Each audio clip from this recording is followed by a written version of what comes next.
Kebebasan beragama di Indonesia dijamin oleh Undang-Undang Dasar 1945 atau UUD 1945 dan sejumlah peraturan terkait.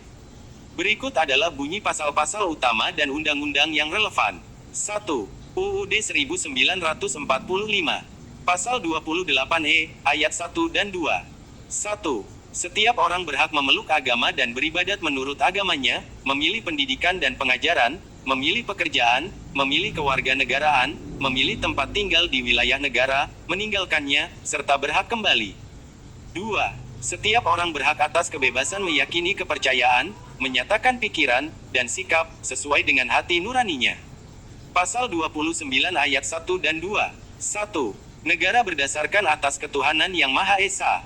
2. Negara menjamin kemerdekaan tiap-tiap penduduk untuk memeluk agamanya masing-masing dan untuk beribadah menurut agamanya dan kepercayaannya itu. Undang-Undang Nomor 39 Tahun 1999 tentang Hak Asasi Manusia. Pasal 22 ayat 1 dan 2. 1. Setiap orang bebas memeluk agamanya masing-masing dan beribadah menurut agamanya dan kepercayaannya itu. 2. Negara menjamin kemerdekaan setiap orang untuk memeluk agamanya dan beribadah menurut agamanya dan kepercayaannya. Peraturan terkait lainnya.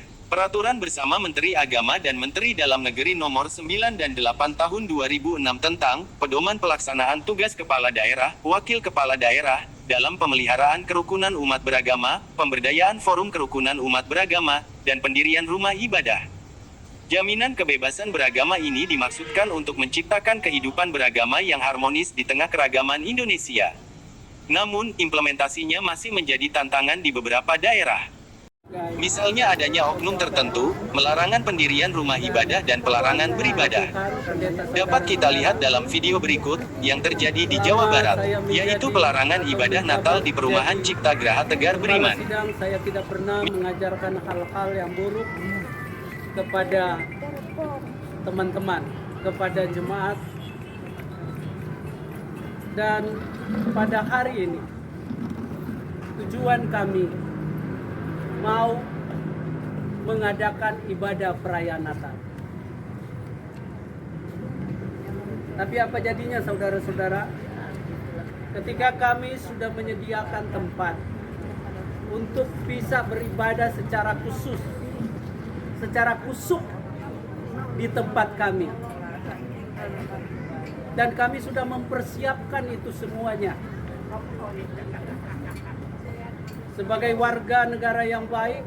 Saya sudah menyampaikan pemberitahuan kepada RT setempat, kepada kepolisian, kepada Koramil, bahwa hari ini jam 15.00 kami akan mengadakan ibadah Natal dengan jemaat sendiri dan undangan, termasuk juga saudara-saudara yang ada.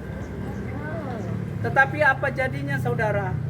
Sampai saat ini kami atau jemaat yang ada tidak diberikan jalan, diberikan akses. Nah, saya sebagai hamba Tuhan mengingatkan bahwa di negara ini adalah negara yang menjunjung hak asasi manusia. Di depan hukum kita sama. Saya warga negara yang baik. Saya dedikasikan diri saya ini untuk negara. Tetapi kenapa ketika kami mau melakukan hal yang baik, kami dihalangi? Bentar Pak.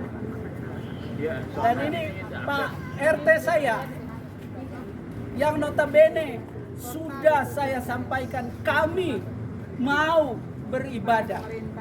Tapi senyatanya semua saudara bisa melihat orang-orang yang ada. Siapa yang menghalangi kami beribadah? Siapa yang menghalangi kami melakukan hal-hal yang baik untuk keselamatan jiwa kami? Malahan saya katakan, saya pastikan, saya selalu mendoakan lingkungan ini, Cipta Graha Permai, Emerald City, bahkan juga seluruh Tegar Beriman yang ada. Tetapi apa jadinya? Doa-doa kita tidak pernah didengar. Kalaupun saat ini saya bisa berkata kepada saudara, ini adalah pertaruhan dari keselamatan kita. Amin. Tidak ada yang menghalangi kita untuk beribadah. Amin. Tidak ada yang Haleluya. menghalangi kita untuk mencapai suatu Haleluya. hal yang baik. Haleluya. Apalagi kemarin Dalam nama Tuhan. kita sudah melewati tahap-tahap pemilu. Pak Prabowo jamin Ya. kita dapat beribadah dengan baik. Ya, amin. Kita dapat melakukan hak-hak warga negara yang baik. Kalau yang lain mempunyai hak yang sama, begitu juga kami diberikan hak yang sama. Yes, in the name of Jesus. Saya tidak pernah mendiskriminasikan yang lain. Ya. Tetapi kenapa saya sekarang didiskriminasi? Udah Pak Pendeta. Udah. Ya, Nanti bicarakan lagi. Ya udah, yang penting kita Bantu saya.